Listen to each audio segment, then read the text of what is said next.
போர்க்கப்பல் போல இரு இமை, மீன் தொட்டி போல இரு விழி, பால் சிப்பி போல இரு இதழ், சேர்ந்த அழகியவள் தான்.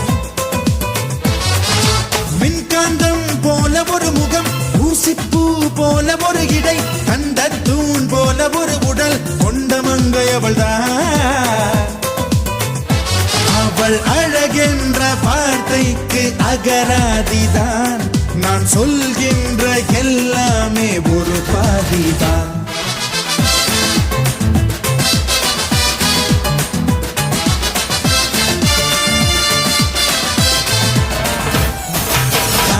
என்பார்கள் அடடா என்பார்கள் அவளை பார்த்த எல்லோரும், 3 வினாடி அவளை கண்டாலே நெஞ்சை தாக்கும் மின்சாரம். என்பார்கள் அடடா என்பார்கள் அவளை பார்த்த எல்லோரும், 3 வினாடி அவளை கண்டாலே நெஞ்சை தாக்கும் மின்சாரம்.